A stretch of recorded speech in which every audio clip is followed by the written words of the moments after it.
Hello friends welcome back to my channel cooking flavour. तो आजकेर आमी बानिए देखाबो तेलकुई। और एटा एकटा साबेकी रान्ना, अनेके अनेक रकम भावे बानाय। ताहले चलो बेशी बकबक ना करे देखे निই रेसिपिटा। तो तेलकुई बानानोर जोन्नो प्रथमे आमी एकटा मशला तैरी करे नेब। निये निচ্ছি 2 चामच गोटा जिरे, 1 चामच मौरी, कयेक टुकरो आदा, 3টে छोटो एलाच, 2টো शुकनो लंका और अल्प जल दिए एटार एकटा पेस्ट तैरी करे नेब।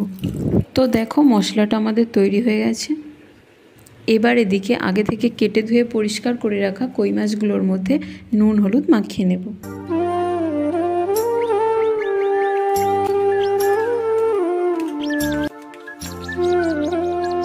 এবার কড়াইতে দিয়ে দিচ্ছি বেশ খানিকটা সরষের তেল।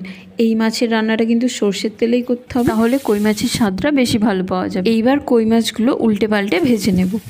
আর কই মাছ কিন্তু বেশি ভাজার দরকার নেই, কারণ বেশি ভাজলে কই মাছ কেমন একটা শক্ত হয়ে যায়। একটু উল্টে পাল্টে হালকা করে ভেজে নিতে হবে। তো দেখো এইভাবে হালকা করে আমি মাছগুলো ভেজে নিয়েছি। এবার এগুলো তুলে নেব। এবার ওই মাছ ভাজার তেলের মধ্যেই আমি দিয়ে দেবো কালো জিরে ফোড়ন আর 2টো বড় সাইজের পেঁয়াজ বাটা আর দিয়ে দিচ্ছি লঙ্কা কুচি। এবার সব কিছু একটু হালকা করে ভেজে নেব।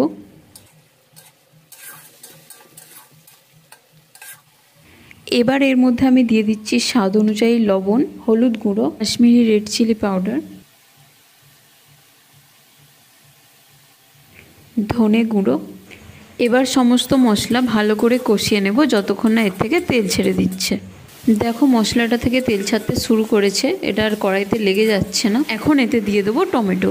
এখানে টমেটোটা আমি বড় বড় টুকরো করে কেটেছি, তোমরা চাইলে পেস্ট তৈরি করে নিতে। টমেটোটা একটু মিশিয়ে নিয়ে এতে আগে থেকে তৈরি করে রাখা মশলাটা দিয়ে দেব।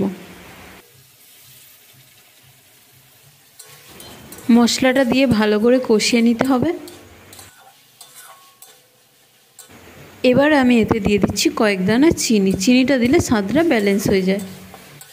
তো 3-4 মিনিট ভালো করে কষিয়ে নেওয়ার পর দেখো টমেটোটাও ভালো করে সেদ্ধ হয়ে গেছে আর মশলা থেকেও তেল ছাড়তে শুরু করেছে। এখন এতে মিক্সিতে যে মশলাটা বেটেছিলাম সেটা ধুয়ে একটু জল দিয়ে দিচ্ছি। বাকি জলটা আমি আলাদা করে দিয়ে দিচ্ছি। আর তেলকুই একটু গ্রেভি গ্রেভি ভালো লাগে, তাই বেশি জল দেওয়ার দরকার নেই। এবার এতে আগে থেকে ভেজে রাখা কই মাছগুলো দিয়ে দেবো। ব্যাস মাছগুলো দিয়ে ঝোলটাকে একটু ভালো করে ফুটিয়ে নিলেই তৈরি হয়ে যাবে তেলকুই। দেখো টমেটোটাও খুব ভালো করে সেদ্ধ হয়ে গেছে আর তেলটাও খুব সুন্দর ছেড়ে দিয়েছে।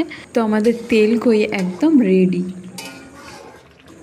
তো গরম গরম ভাতের সাথে এই তেলকুই খেতে কিন্তু দারুণ লাগে। তো তোমরা এই পদ্ধতিতে বাড়িতে একবার তেলকুই বানিয়ে দেখো, আর কেমন হয় আমাকে কমেন্ট করতে একদমই ভুলবে না।